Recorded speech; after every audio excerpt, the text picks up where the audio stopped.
Hello, I'm Jeremy Collins, the Director of Conferences and Symposia at the National World War II Museum in New Orleans. Thanks for tuning in to World War II On Topic.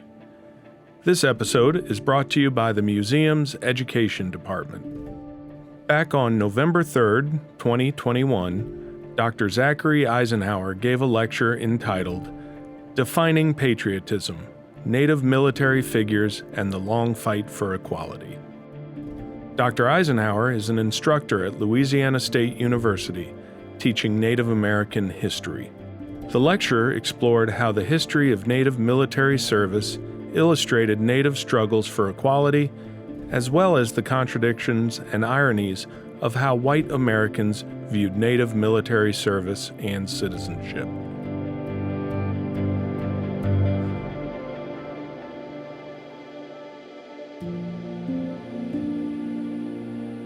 Good morning. My name is Maggie Hartley, and I'm the Assistant Director for Public Engagement here at the National World War II Museum.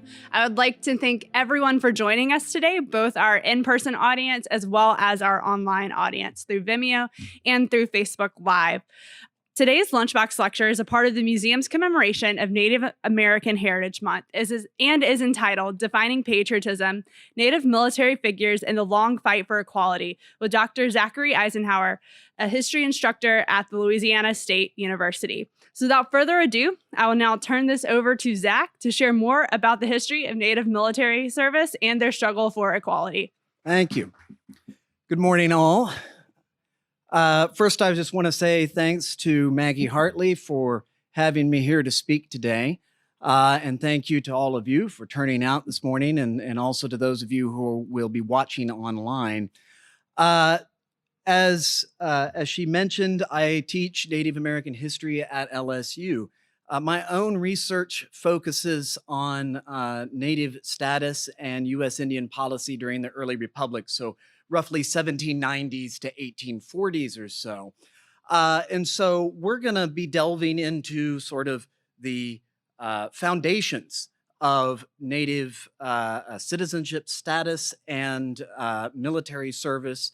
I promise we will get to World War II today, but like any good early Americanist, I can make any story start with all the way back. That's where we're gonna start. So at different times throughout American history, various Native leaders have been household names. Men such as King Philip, Tecumseh, Geronimo, Crazy Horse, Little Turtle. We could probably add to that list. Some of you sitting here today probably could as well. Many had larger roles beyond military service as political or religious leaders, but they were often most remembered in Anglo-American culture, primarily for their military exploits. Literary traditions documenting and mythologizing Native military figures are older than the United States itself. Yet few white Americans regarded Native people as equal citizens until after World War II. Native people endured without widely recognized constitutional rights and protections despite tightening state and federal control over their communities. And the history of Native military service captures Native struggles for equality as well as the contradictions and ironies of how white Americans tended to view Native people. Native military figures earned American admiration traditionally only as foils for U.S. expansion and conquest. But during and after World War II, Native people were able to seize upon public understanding of that conflict to claim American citizenship without denying their Native identity. So if we look at where Native people sort of stood in American society just before World War II, we see a period really from the late 19th century through the first half of the 20th century, where Native people kind of keep racking up legal victories on paper that don't actually translate to real inclusion, real protections of citizenship in their daily lives. Part of this was really owing to the fact that most Americans, whether that be the voting public or American policymakers, were steeped in myths that depicted Native communities as rootless and often lawless. They tended to see Native cultures as archaic, and white Americans for generations had placed Native people outside the boundaries of U.S. citizenship. And so these courtroom victories and legislative reforms failed to create real change. That struggle to reconcile Native identities with U.S. citizenship is nearly as old as the U.S. Thomas Jefferson wrote in 1803 that Native people might eventually incorporate into the body politic as citizens, yet his was not an inclusive statement, foreshadowing the removal policies of coming decades. Jefferson argued that Native people who retained their identities must condense onto reservations or leave the United States territories entirely. So Jefferson expected those who remained, any who did choose to remain, to assimilate so completely into Anglo-American society and culture that they became essentially indistinguishable from that larger white American culture. Functionally, they would no longer be Native Americans. Despite outlining a coercive policy that included driving private competitors out of the lucrative Indian trade, entrapping Native nations in debt to force land sales, and threatening military action where necessary, Jefferson viewed his policy as philanthropic because he thought that this was sort of an inevitable outcome of proximity and supposed competition between Native societies that he saw as sort of primitive, archaic, and without modern civilization, and a growing American republic. Now, the most famous contradiction between Native people's legal status and actual U.S. policy came in 1832, and this is probably the one most of you have already heard of, when Chief Justice John Marshall affirmed Cherokee sovereignty in Worcester v. Georgia, and at least in theory, President Andrew Jackson supposedly says, Mr. Marshall has his opinion, now let him enforce it. In truth, he really just said it was a stillborn opinion because Marshall never asked him to enforce his ruling in Worcester v. Georgia. And Jackson indeed continues his policy of systematically forcing nations east of the Mississippi River into territories in the West. These contradictions multiplied through the late 19th and early 20th centuries. The Supreme Court affirmed Seneca land ownership, for example, and recognized the history of Native political institutions in 1857, but they offered no actual relief to those communities in New York. In 1879, the court ruled that Ponca Chief Standing Bear, pictured here, was legally entitled to the same constitutional rights and protections as other Americans, as white Americans. He and other members of the Ponca Nation had been removed from reservation homelands in Nebraska to what is now Oklahoma, and partially in protest of conditions they found in Oklahoma, but also as part of basically a funeral. They had processed back to Nebraska. He led a delegation back to Nebraska to bury those who had died in that first year in Oklahoma. And they were immediately arrested for leaving the reservation in Oklahoma. And so this Supreme Court case is really on the basis of, does that principle of habeas corpus apply to Native people? Does he have to have committed a crime in order to be detained? And the Supreme Court answers, yeah, that counts for Native people as well. He can't be detained having done nothing wrong. The federal government, however, argued that these rights and protections applied only to Standing Bear as an individual, only to Native individuals. They did not apply to Native nations in the collective sense, and so they continued their policy of restricting Native people to reservations. Jumping forward a little bit in this rapid overview, the 1924 Indian Citizenship Act extended full citizenship to all Native people within the U.S., provided they were born after the effective date. But behind President Coolidge's photo ops, which looked quite promising. And behind the apparent triumph, by 1928, when Charles Curtis, a member of the colonization, reached the vice presidency, most Native people were still unable to vote during either of these administrations, and they would continue to be unable to vote until after World War II. So to understand how waves of legal victories resulted in so few tangible gains for Native communities, we need to delve into those larger cultural assumptions Americans held about where Native people fit or did not fit into American society and history. For many, the first well-known Native figures were those who supposedly welcomed the English colonists to American shores. And these were quite conspicuously not military or authority figures in their respective societies. English soldier and explorer, sort of mercenary soldier, John Smith, began mythologizing the story of Matawaka, whom most of you better know as Pocahontas, shortly after her death in England at the age of 21. Describing their first meeting in 1608, Smith claimed she was simply overcome by affection and sympathy for the English and intervened to save him from execution. Now, Smith obviously had badly misinterpreted actual events. If any episode resembling Smith's story ever truly occurred, it was a demonstration signaling Powhatan authority and protection over the tiny Jamestown colony.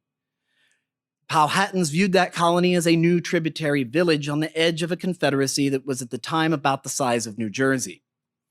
Smith's story, however fictionalized, became legend, though, because it embodied how English colonists preferred to see Native people: childlike, eager to learn English culture and accept English authority.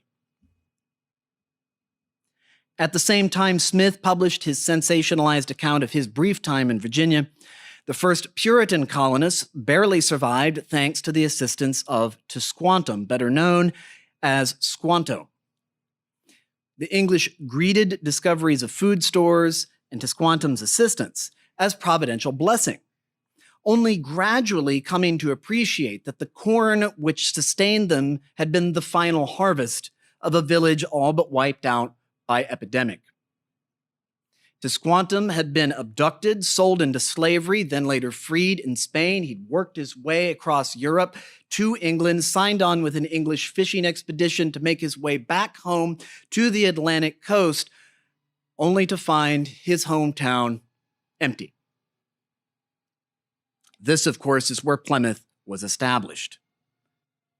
And in the popular version of this story, Chief Massasoit of the Wampanoag Confederacy typically makes a brief appearance, gives Plymouth his blessing, and the English and Wampanoags mark their new friendship with a feast. The chief is benevolent, and Squanto, much like Pocahontas, actively embraces these colonists. Also, like Pocahontas, the real Tisquantum died from an unknown illness within just a few years of working with the English. So this, of course, makes him quite easy for Plymouth's chroniclers to mythologize into an ideal, eager helper with no larger objectives or considerations, or really even a perspective of his own. Now, that alliance between Plymouth and the Wampanoag Confederacy was remarkably durable and mutually beneficial. It made growing English encroachment, though, the fact that it was so mutually beneficial made English encroachment that much more galling for the next generation of Wampanoag leadership. Chief Massasoit's son, Metacom, better known to the English as King Philip, grew up in a society that prospered. They were conduits between interior nations and English trade goods. The Wampanoag Confederacy was also a center for the production of wampum, which was a sort of served as a currency throughout the North American interior, and it's mostly New England nations who produce this. And it's not a currency just for native nations, it becomes the de facto currency for essentially all trade in the interior. So the Wampanoag Confederacy does quite well through this period. It is not a nation that's sort of on the decline. Their power and economic influence had also converted nearby former rivals into allies. So Philip is a guy who wants to maintain this alliance with the English, as well as with neighboring native communities, but he's not willing to do this at the cost of Wampanoag's sovereignty. He was a regular in Plymouth for business and diplomacy, often arriving with a cadre of advisors and interpreters, requiring the English conduct matters in his language. He rejected English claims on legal jurisdiction over Wampanoag citizens and land. When Plymouth officials refused to compensate Wampanoags for crops and pasture destroyed by English livestock, for example, Philip decided to test their theory that no claims could be made if a parcel of land was not fenced off. This is why they said that Wampanoags could not be compensated, right? So he decides to test this theory by driving his own herds of hogs onto the Plymouth Commons and grazing them there. Plymouth officials, unsurprisingly, tried to slap him with a fine. We don't have record of whether he paid it. I suspect he did not. These sorts of small but growing affronts simmered and escalated for years. By 1671, Plymouth and Massachusetts Bay and the other English colonies were powerful enough that they could coerce King Philip into signing a treaty that acknowledged English protection over the Wampanoag Confederacy, which was a thinly veiled way of asserting English sovereignty and authority over the Wampanoags. The English also attempt to extend their legal jurisdiction in matters of crime and punishment. And this all comes to a head when one of the local native people, a man by the name of John Sassaman, is found murdered. Long story short, 3 of the accused are citizens of the Wampanoag Confederacy. They also happen to be King Philip's, some of his closest advisors. The court in Plymouth admits that they don't have the evidence to actually link these men to the crime. Nevertheless, they're executed. During the trial, they call King Philip up to the stand, but it turns out just to be a pretense to sort of berate and humiliate and threaten him. They tell them that if there's ever any rumor of any native mobilization against Plymouth, that they will confiscate all Wampanoag land and all Wampanoag weapons. Philip returned after that trial convinced, and other native observers convinced as well, that the English intended to use their legal jurisdiction as a pretense to rob their former allies of all of their lands. And so within days of the conclusion of that trial, the first attacks of King Philip's War struck outlying English settlements. Now, the English had an early population advantage, but the numbers of actual fighting forces were not all that uneven at the beginning of the war. Both sides were similarly equipped. They'd been doing business together for decades at this point, and so whether you're looking at an average English soldier or an average Narragansett or Wampanoag soldier, they're both probably carrying muskets. They're probably armed with steel knives. Although these guys would be mixing in their own weapons as well, because in close combat, the war club was easily a match for English swords. Through most of 1675, English Puritans feared that Philip's forces might actually drive them back into the sea. If one were to stand on the hills outside Boston in 1675, you could look in all directions and see plumes of smoke rising on the horizon. 50 of 90 English settlements suffered attacks. At least 12 were completely destroyed. This war rapidly descended into widespread brutality because both sides were practicing their own interpretation of the proper civilized ways of war. Native fighters moved quickly and raided towns before defenders could react, then seemed to disappear into the woods. But it was more than their tactics, battlefield tactics, that enraged and terrified the Puritan English. These Wampanoags knew English society and culture well, and they chose targets carefully in a form of psychological warfare. Attackers crash fences. They mutilate livestock. Cattle could be found after a raid with their ears severed, dying slowly as they staggered about, dragging their intestines on the ground. In at least one town, raiders dug up the bodies of settlers killed in a previous raid and stripped them naked. And in another incident, English militia were shocked and horrified when they approached a group of English, or they thought were English, only to discover that these were Wampanoags wearing English clothing. But all of these measures were not just wanton brutality. They were not just wanton destruction. These were designed to attack the criticisms the English had leveled at Wampanoag society in the years leading up to the war. So they're attacking English livestock because it seemed that wherever English livestock went, claims of English legal jurisdiction were sure to follow. They tear down fences because this was part of the evidence that English would point to claim that they had established ownership over land, or that Wampanoags, because they had not built a fence, did not own a certain piece of land. They mocked the apparent English obsession with nakedness and how missionaries had constantly pressured Wampanoags to not only convert to Christianity, but to dress in the English fashion. This is why they're stripping victims naked. And of course, they also mocked the English faith, the foundation of Puritan society. One survivor of a raid recorded seeing a wounded man crawling on the ground, crying out to God for help. And then a Wampanoag warrior approached and make sure to ask loudly enough that the people sheltering inside the cabin could hear, "Where is your, O God?" before killing the man with a blow from his war club. So these assaults were calculated to upend everything that the Puritan English believed made their society superior. They intended to show the English that their form of agriculture, that their dress, that their social station, that their religion could not save them. This was an extension of the way Native communities fought their wars. This was limited warfare by European standards. The focus was not on wiping communities out, not on inflicting mass casualties, but on sending these sorts of messages. But for the English, this is wanton brutality, right? This is not legitimate warfare, it is savagery.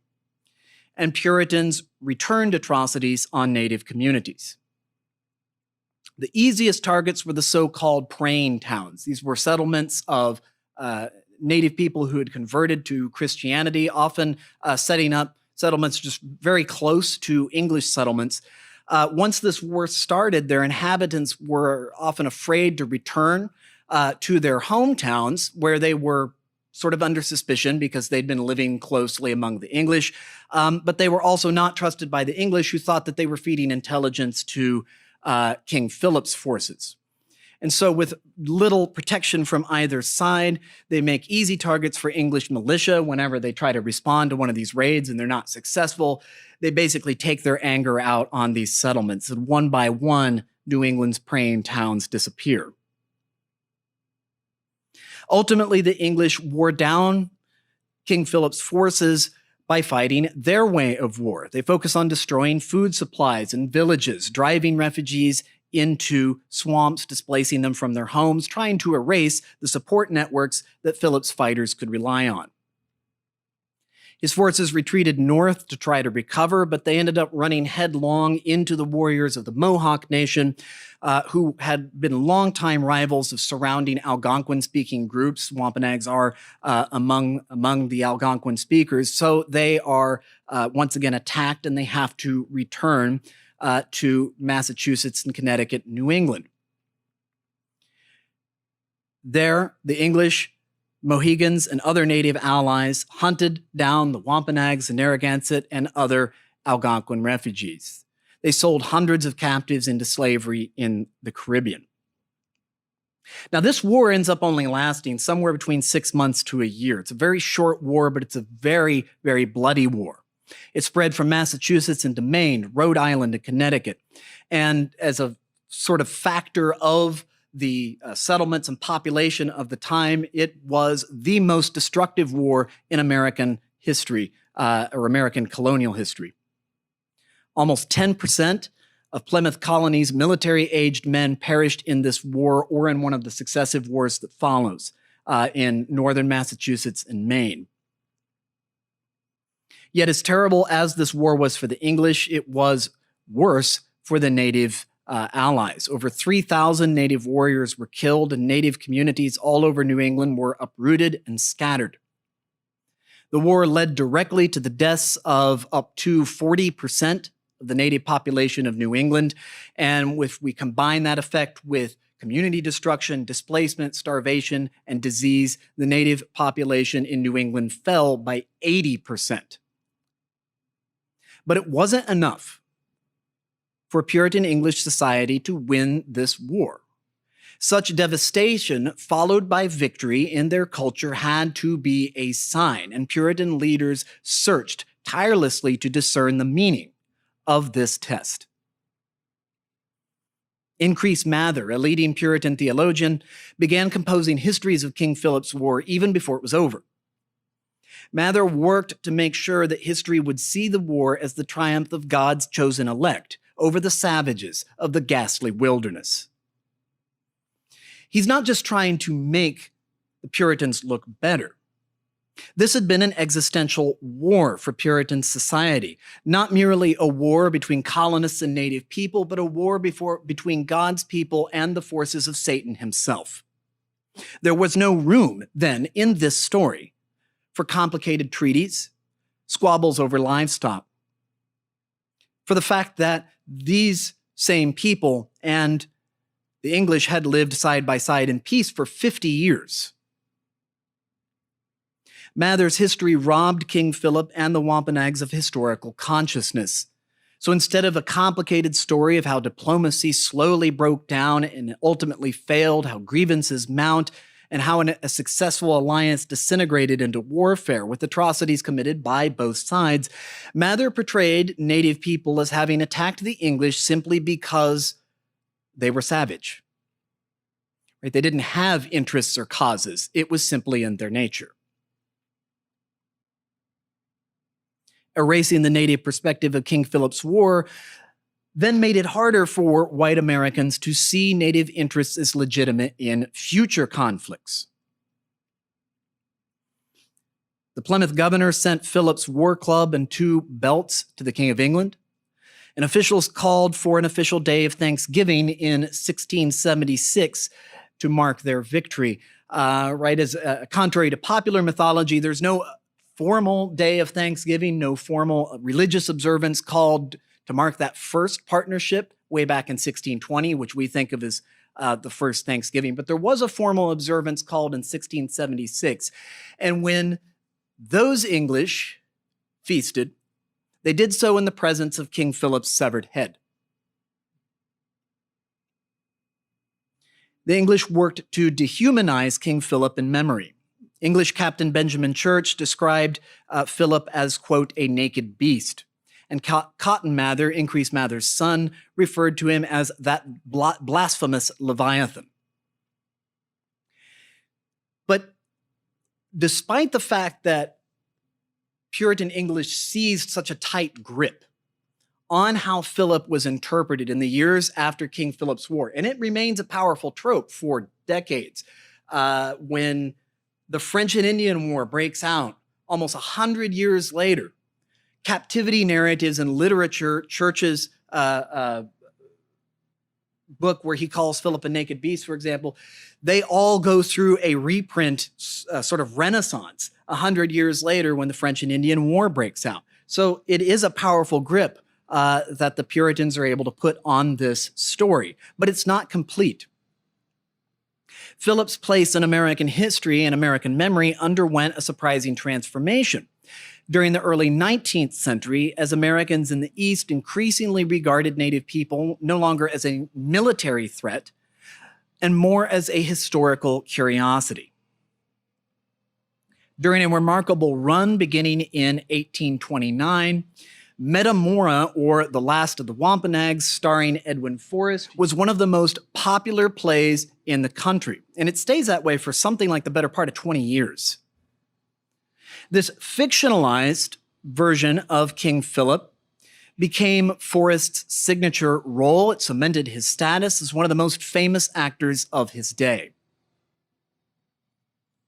In Metamora, the lead character prefers peace and only turns to war in the face of constant pressure and eventually violence. His resistance against the English is valiant but doomed. And when he is inevitably defeated, he kills his family rather than let them fall into English hands, thus snuffing out the continuation of his people. Then he dies, his final words a curse against the English.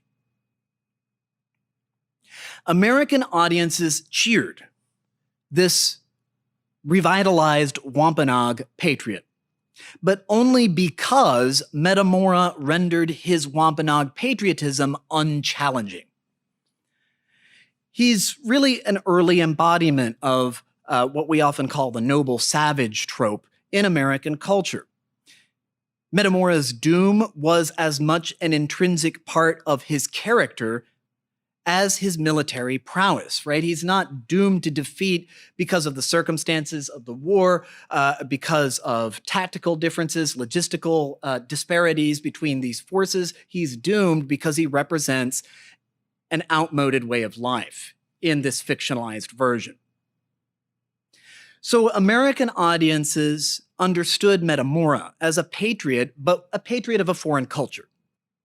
And by deeming him the last of his people, the play avoided conflict between the national identity of the lead character and that of his audience, many of whom are sitting in theaters built on land that once belonged to Philip's people. Americans understood the Shawnee leader Tecumseh on similar terms, and Tecumseh's story reveals the contradictions between U.S. policy aims of imposing control over Native nations and American perceptions that saw Native communities as separate and perhaps even rival states. Tecumseh was born in 1768 in the Shawnee Nation. His father was a minor war chief, and his mother probably married into the community from the Creek Confederacy further south. Now, by the time Tecumseh was really even before he's coming of age, when he's still a child, the Shawnee Nation had long adapted and evolved despite existing in the shadow of more powerful empires. One British trader in 1754 described them as the, quote, greatest travelers in America. And since first European contact, Shawnees could seemingly be found anywhere you went in North America. The Spanish thought that Shawnees were from the lower Mississippi.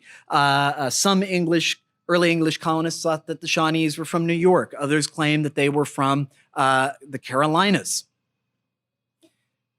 Probably actually the Ohio Valley, right? But you get the idea. They were pretty much everywhere you went. This posed a challenge to European expectations for nationhood, this Shawnee national identity, because Europeans viewed centralized authority and settled territory as inseparable from boundary, as inseparable from sovereignty, and as inseparable from a cohesive national identity. And so when they looked at Shawnees, they saw people they felt were rootless, were disconnected. Scholars now understand that Shawnee communities were so widespread as a result of a diaspora in the face of epidemics and warfare throughout the 17th century. The Shawnees had, by the time the English make contact with them, evolved in the face of constant pressure. More centralized confederacies, such as the Creeks, had coalesced in the South to better defend themselves from attacks, but they in turn launched slave raids into the Ohio Valley against smaller nations such as the Shawnees. Northeast of Shawnee homelands, disease had devastated towns of the densely populated Haudenosaunee Confederacy. And by the 1640s, Haudenosaunee launched a series of mourning wars, that's M-O-U-R. These are attacks meant to take captives and replace lost community members. Except the scale of death wrought by European diseases, coupled with adaptation of European firearms and an additional economic incentive to conquer more territory for the international fur trade, meant that these mourning wars reached unprecedented scale and ferocity. Haudenosaunee forces forced a virtual trade monopoly over the Dutch in New York. They crushed long-standing rivals around the Great Lakes. They absorbed the survivors, and then they swept into Shawnee homelands of the Ohio Valley. So the Shawnees are surrounded by these powerful forces, none of them, incidentally, Europeans as yet. And they met these overwhelming forces with mobility and accommodation. They partnered with other smaller Ohio Valley nations to maintain access to farmland. Over time, Shawnee clans pursued peace with the Creeks and the Cherokees of the Southeast, as well as the Haudenosaunees of the Northeast. They used strategies such as prominent young women would forge kinship bonds between Shawnee clans and Haudenosaunee nations. So they're able to reestablish peace and stability in the Ohio Valley for their communities, not by creating a powerful confederacy of their own, but by creating these connections, these kinship connections throughout Eastern North America. So Shawnee nationhood is not defined by, at this point, a very clear border. It's not defined by an ability to project power, as Europeans would expect, as they recognize when they see some of these more powerful native nations, such as the Haudenosaunees. Instead, Shawnee nationhood is defined by kinship, by local democratic government, and by egalitarianism. Their survival tactics during the 18th century meant that Shawnee language was one of the most widely spoken languages in Eastern North America. So this policy, this strategy of accommodation, of establishing kinships, basically trying to be the people that no one has an incentive to make war on, only begins to change in the face of almost an unending generation of war, starting with the French and Indian War, and then proceeding into the American Revolution and the Northwest Indian War, though in the Ohio Valley, this is simply known as the 20 Years' War. These wars forced Shawnees to question whether accommodation was a viable strategy in the future to preserve their national autonomy, and increasingly young men of the Shawnee Nation felt that it was time to take up arms in self-defense. As they do so, it turns out that they have a remarkable ability to organize and coordinate with other native nations. In fact, the first young Shawnee men, Tecumseh included, when they first go to war in self-defense during the American Revolution, they're typically not whole bands of Shawnees. They're typically joining other war parties. Tecumseh first fights with a group of Creek soldiers. Many others join Haudenosaunee war parties. But once they do mobilize, they prove adept coalition builders, not because of their martial tradition, actually, but because of their long tradition of establishing kinships and connections with other nations. So Tecumseh, though he's better known as a military leader, his project, the project that makes him famous, of building a pan-Indian alliance, is not exclusively a military project. It is a state-building project. And in fact, it was in some ways a rebellion against other Shawnee leaders who were embracing aspects of American civilization programs in order to try to bolster their position against American legal claims. Essentially, they're doing things like taking down names of various leaders and putting land deeds in their names so that the American legal system, right, would recognize that land ownership. But Tecumseh is part of a movement that rejects this sort of adaptation and sees sort of a return to Shawnee traditions as the best way to defend their homelands. This religious movement is led by Tecumseh's brother, Tenskwatawa, and it becomes a religious movement that's addressing not just Shawnees, but all Native people. And it offers spiritual guidance as well as practical steps. Native people, according to Tenskwatawa, should reject the influence of European goods, reject clothing and firearms from European traders and American traders as well. Those that are already in debt should pay no more than half of those debts. Tenskwatawa held that the Creator disdained killing animals just for their skins, and so Indians should quit the fur trade. They should divorce white spouses. And most importantly, they should not cede any more land to the United States. Now, Tenskwatawa's religious movement did not advocate for military resistance. Instead, he promised that native revitalization would bring about a divine apocalypse that would cleanse American lands of white invaders. They established a settlement at Prophetstown by early 1808, but from Prophetstown, Tecumseh bolstered Tenskwatawa's religious message with his political call for military and political unity. One of Tecumseh's central tenets was that no native individual or council had the right to cordon off or sell land. Here he rejected adaptations within many native constitutions, trying to protect land ownership by putting it in terms recognizable to the U.S. legal system. He reasserted community land ownership as an especially powerful barrier to land cessions in the context of Shawnee politics, because in Shawnee politics, there was no such thing as rule by majority. They took democracy to its absolute conclusion, which was you had to have a unanimous decision. You had to have unanimous support for any major policy change, including obviously land sales. So Tecumseh is now advocating for that same standard to be applied to a grand council that speaks not just for Shawnees, but for Native nations all throughout the eastern half of North America. You can probably imagine then the standard that would set for further land sales and land cessions to the United States. If it required unanimous support, basically it's done. There will be no more legal land sales to the United States.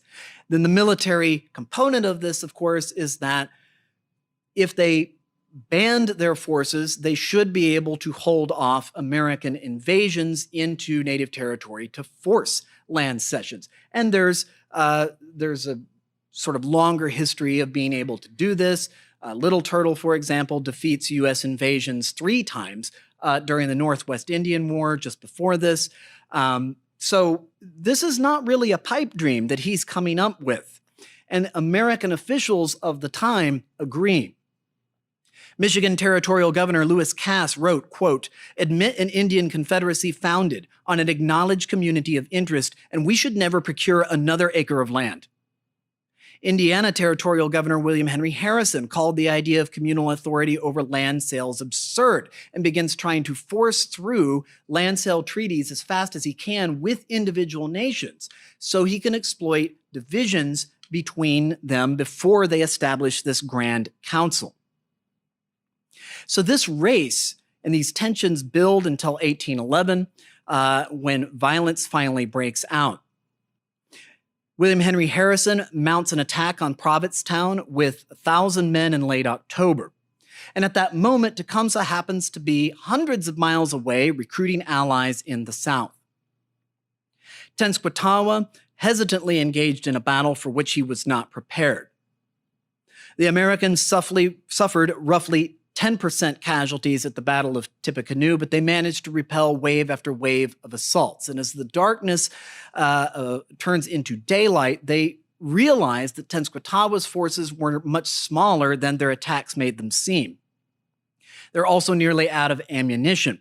So the native fighters retreated back to Prophetstown, gathered what they could carry, and evacuated, allowing Harrison to take Prophetstown and claim victory.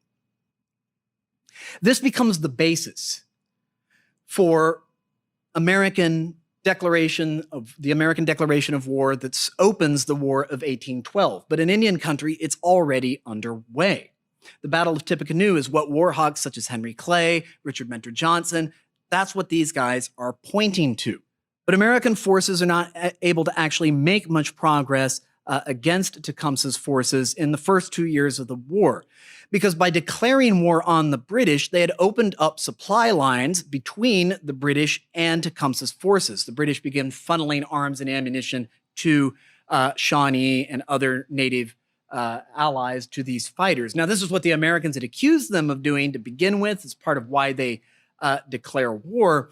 They prefer to see Tecumseh and other native fighters as British pawns. But there's some irony here, right? Because by declaring war, it becomes a self-fulfilling prophecy that the British are supplying them. Only after American naval forces are able to cut off these British supply lines was Harrison's command able to actually invade deeper into Indian country. And they finally meet Tecumseh directly in battle at the Battle of Thames in 1813. Harrison's forces cut off British General Henry Proctor's troops, and the British fell into retreat. Tecumseh's men fought on without their promised support, and Tecumseh himself was killed during a U.S. cavalry charge. Richard Mentor Johnson, one of these aforementioned war hawks of 1812, uses his claim that he's the one who actually kills Tecumseh to leverage himself into national fame. And hagiographic sources later claim that this is sort of an undisputed fact that he kills him. We're not actually sure if he fires the fatal shot, but whether it's true or not, it becomes the fame that allows him to rise to the vice presidency. But it's no accident that Tecumseh's warrior mythology overshadowed his efforts at state building. Because as a state builder, Tecumseh's efforts undermined U.S. land claims. They belied the American belief that U.S. territorial expansion was a sort of inevitable, natural, benign process and not a military conquest. As a warrior, though, Tecumseh could be safely interpreted as brave, but doomed, a defender of an ancient stateless people. And his skills as a fighter only made eventual U.S. victory more impressive. But at the same time that Americans were mythologizing Tecumseh and mythologizing King Philip with that Metamora play, there was another contest building in New York. There, the Senecas faced a desperate battle to retain their lands. Now, the Senecas were one of 6 members historically of the powerful Haudenosaunee Confederacy that I've mentioned before. They're better known still today as the Iroquois League or the Six Nations. This is the confederacy that controlled much of the Great Lakes region throughout the colonial era. Each of these nations governed their affairs autonomously, and smaller bands within each nation ran local affairs. But by the 1830s and 1840s, U.S. treaties had already reduced Seneca lands in New York to a handful of relatively tiny reservations, each reflecting the local bands that governed them. Each of these reservations, though, also fell within a series of speculative land deals, which changed hands several times over the turn of the century before falling to the Ogden Land Company, headed up by a pair of brothers, Thomas and David Ogden, as well as Joseph Fellows. So obviously this is not a familiar story, but the background here is land speculation is kind of the get-rich-quick scheme of the early republic. And so these guys are basically buying up chunks of land, or theoretically buying up chunks of land, anything from maybe the size of a few counties to a good portion of a state, in the hopes that they could resell that land to white settlers at a profit. But they're not terribly careful about who they do deals with. And so there are a whole lot of people running around with pieces of paper that say they bought land, except for the person who sold it to them never owned that land to begin with, or never had authority to broker a sale. Basically, they're trying to pass on the buck before this whole pyramid scheme collapses. So Ogden agents had tried solidifying their claims by brokering a fraudulent treaty, ceding all remaining Seneca lands to their agents in 1838. This treaty was so brazenly crooked that even in an era of not great treaties, Congress initially refused to ratify it. It's only ratified after considerable revision, and it's still widely acknowledged as fraudulent. Part of the reason that Congress is hesitant is that the Senecas mounted an effective public opinion campaign. They had connections to Quaker missionaries in New York who had connections to publishing houses. With these connections, they reproduce and disseminate these treaties for public opinion. They disseminate council minutes and memorials, and spokesmen travel on speaking tours. These spokesmen assured white American audiences that Seneca communities were no threat to American social or political order, and that the Senecas only cared about democratic self-government as any good American should. They reminded Americans that while the two nations' constitutions might be different, they were merely different systems for protecting the same natural rights to life, liberty, and property. These rights were threatened anywhere that the wealthy and well-connected corrupted democratic politics. One of these spokesmen, a Dartmouth-educated chief named Maris Pierce, argued that Senecas built a community and government parallel but not subordinate to American society, right? So they're arguing that Seneca society is as much a model society as Americans could want for civilization, but not because they were modeling themselves on white American society, but because they fully embodied their own Seneca values. These Seneca spokesmen point to other historical Native figures as models, figures that audiences in the 1830s and 40s would have been familiar with, and figures which will be familiar to all of you here. Pocahontas, for example, who represented deep, active, rational pity, this is a quote, which they contrasted with American benevolence, which typically consisted of well-meaning but empty words. King Philip demonstrated unyielding patriotism. And Tecumseh demonstrated how Americans had relied on Native figures for their own notions of self-identity, pointing out that, quote, undeserved association with Tecumseh's name was what had made Richard Mentor Johnson as well as William Henry Harrison famous and propelled them to the vice presidency and presidency, respectively. These spokesmen contrasted these Native historical figures, these military figures, many of them, with those that they fought to keep their lands away from, the squatters who inhabited their lands, who they decried as, quote, white borderers, who infest the western border of the white population. According to Seneca spokesmen, these were the real savages, quote, a class of whites who feared neither God nor regard man. Now, this language is provocative, considering they're speaking to white audiences at this time, but it's clever because they were positioning Seneca rights as compatible with American laws and values. They're finding a way to praise both cultures and emphasize their inseparable and interdependent pasts. So it's a way for them to call Americans to account for their own worst behaviors in history while introducing a class distinction between polite Americans, those presumably sitting in the audience, and the white borderers that they're trying to defend their lands from. There's a series of additional legal details here I'm not going to bore you with because we are running short of time.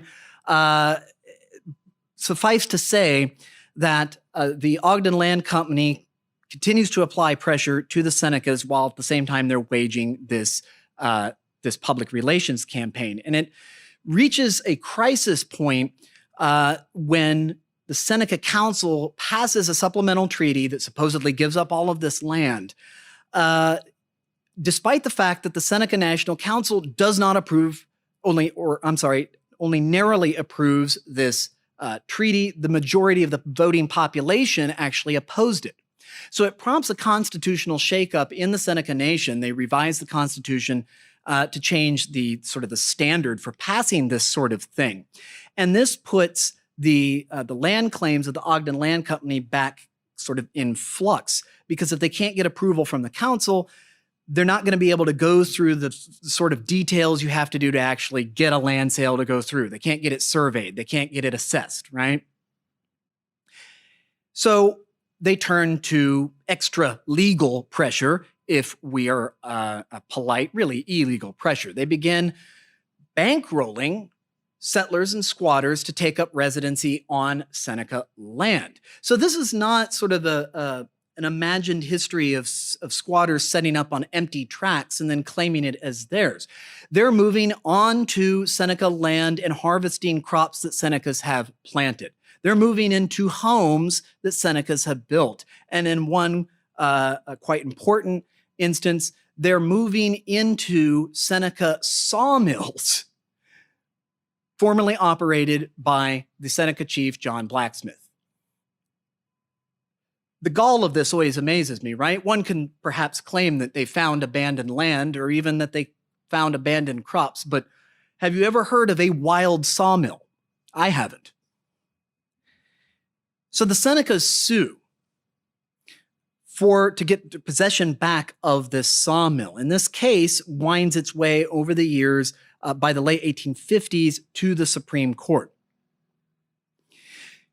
When they're assembling their legal counsel, they have to be quite careful because there's already been a pattern of counsel that are hired to defend the Senecas taking bribes from the Ogden Land Company. So they decide that they need one of their own on the legal team, and they go with a young chief, Eli Samuel Parker. Parker guarded against Ogden influence, but more importantly, he brought a finely honed sensitivity to matters of sovereignty and native land rights.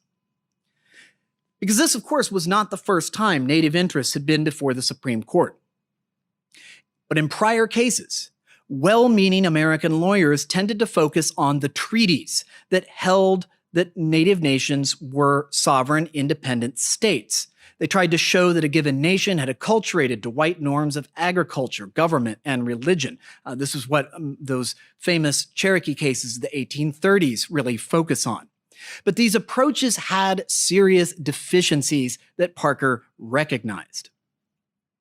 Because judges and politicians and public figures often conflated native sovereignty with a challenge against U.S. sovereignty. Basically, they argued that it was a zero-sum thing.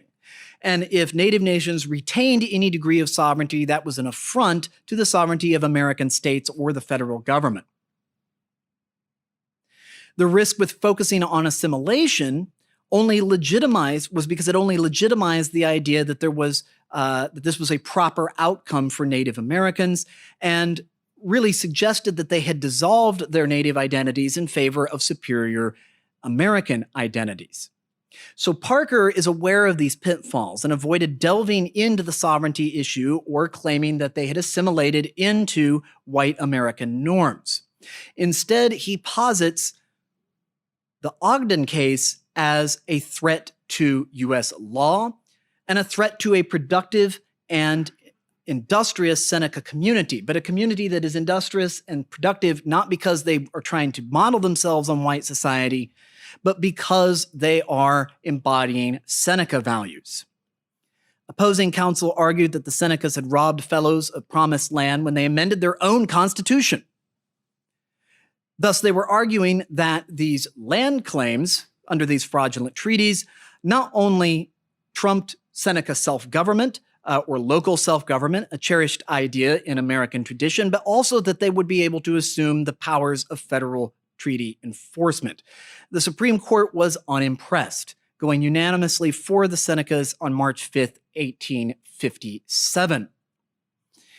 The Senecas, however, spent years fighting for this decision to be enforced and ultimately only secured their title to the land that the court said they already owned by purchasing a fraction of it from the Ogden trustees. But despite this bitter experience, Parker moves on at the conclusion of this case, studies engineering, and ends up in military service, eventually on the staff of Ulysses S. Grant during the Civil War. Many of you have probably seen him before, though probably not as he's pictured here. But most of you have probably seen one of many depictions of Robert E. Lee's surrender at Appomattox Courthouse, right?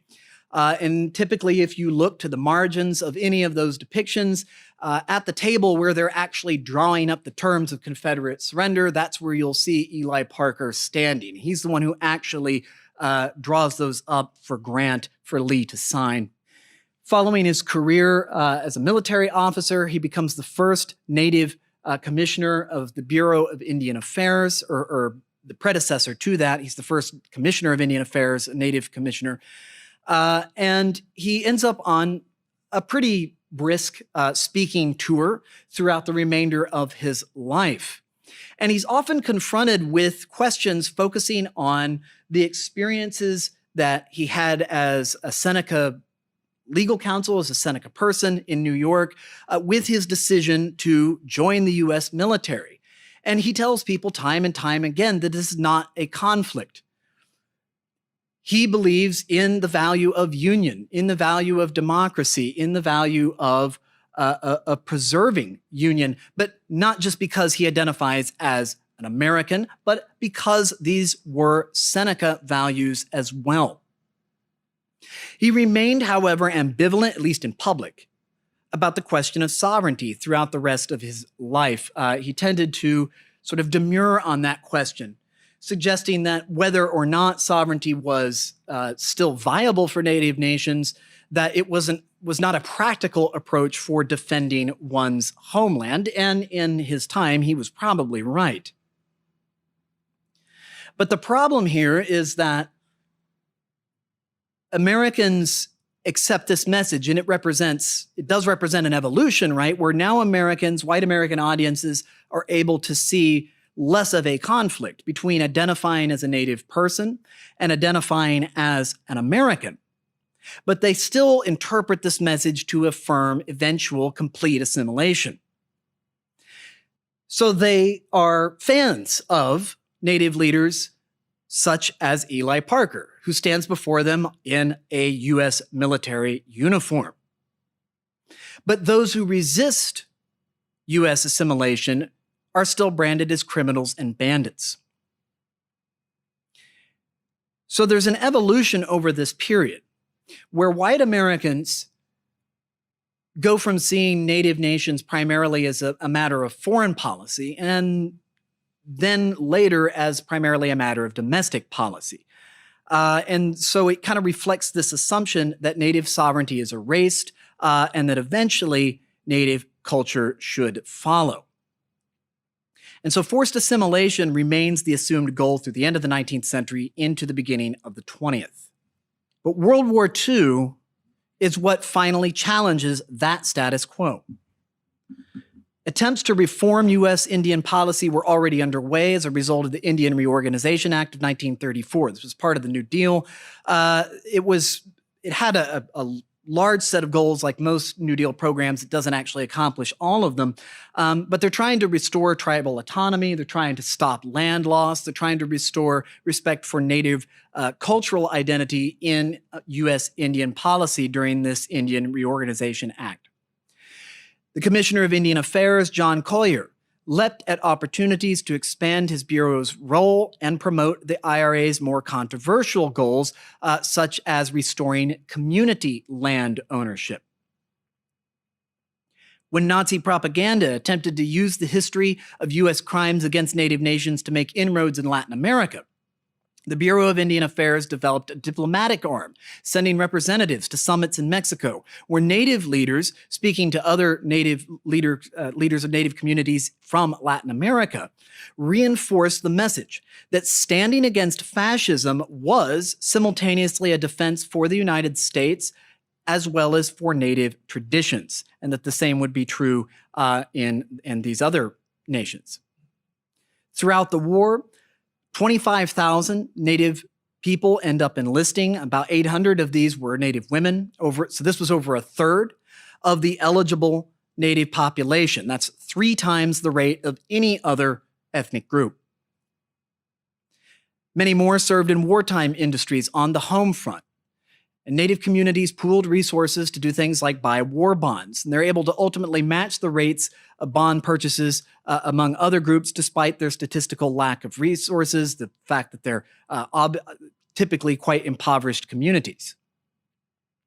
And Native service members quickly became a favorite topic in the press, which often contrasted their historical experiences, their experiences of injustice, with Native patriotism.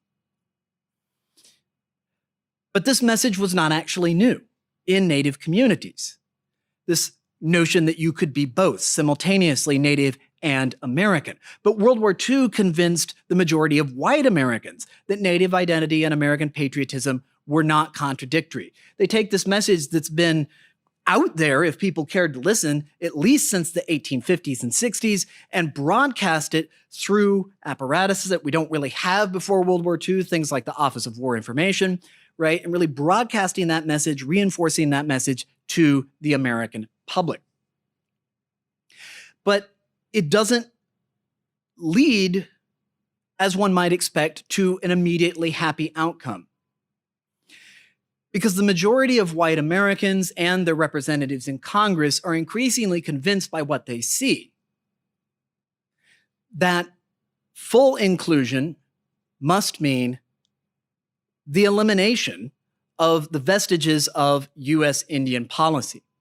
And so white Americans come away from a lot of the propaganda of World War II convinced that federal recognition for Native nations should be erased, that it would be the final act of liberating Native communities from their status as sort of a distinct legal class. But of course, this policy, which becomes known as termination policy, carried grave implications for Native communities. Many of them own their land in commons. The only instrument in the American legal system that recognizes their land ownership are the treaties, not between Native individuals and the United States, but between the United States and these sovereign nations. You erase recognition and you erase the foundation of their land ownership, the foundation of their economies.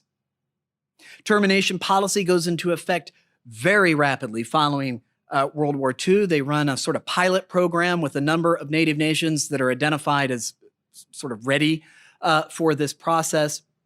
And what we see are instances such as with the Klamath people of the Pacific Northwest, where they decide that there's sort of an allotment of land or compensation that individuals and families are entitled to. And then they declare whatever's left of the reservation to be surplus. This is sort of absorbed into government funds, and most of this is auctioned off.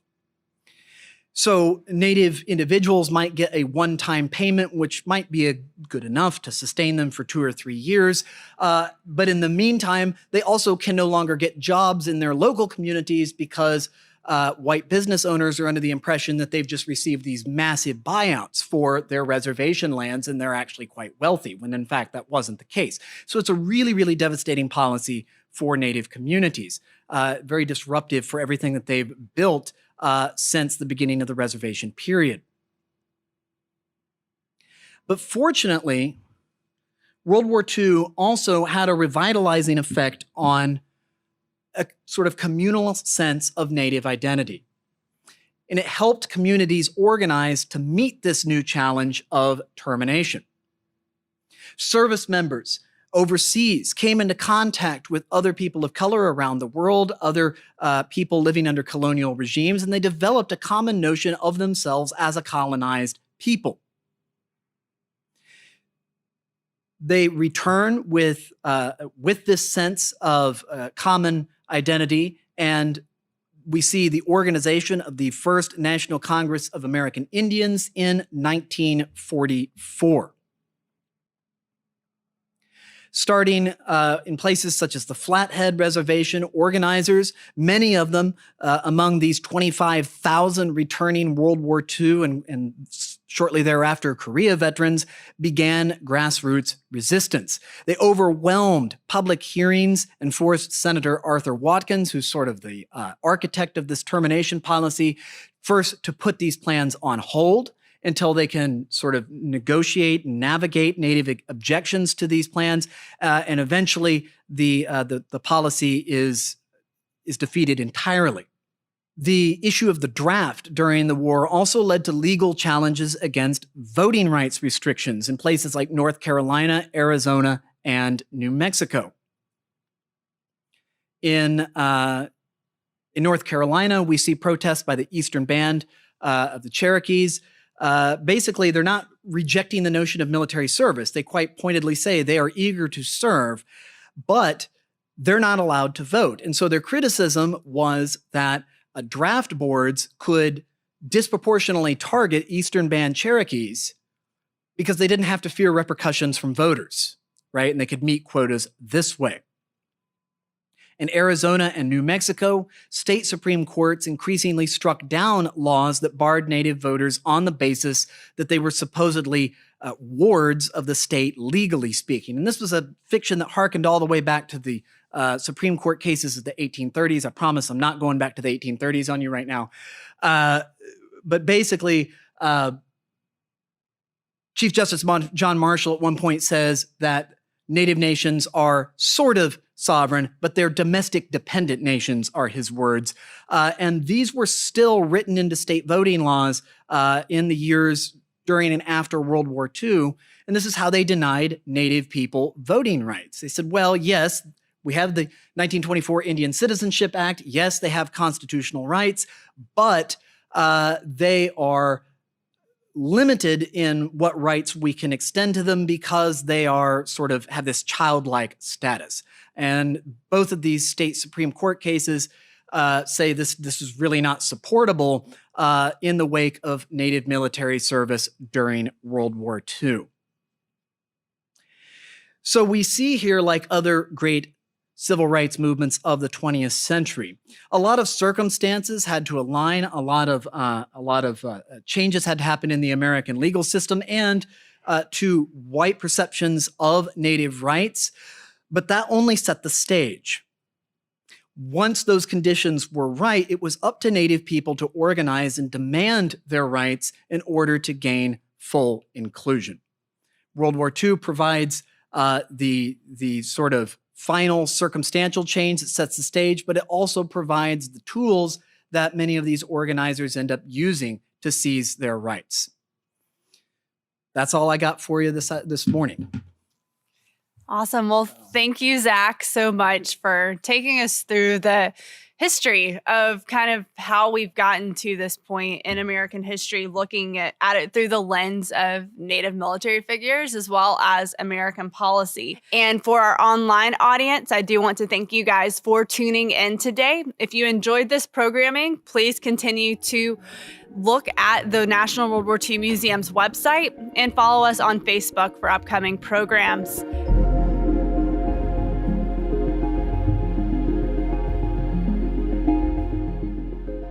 Thanks for listening.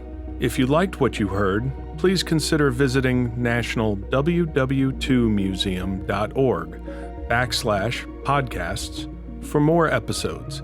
Again, that is nationalww2museum.org/podcasts. And don't forget to check the events and programs page at nationalww2museum.org/events-programs to catch some of these conversations and lectures in real time.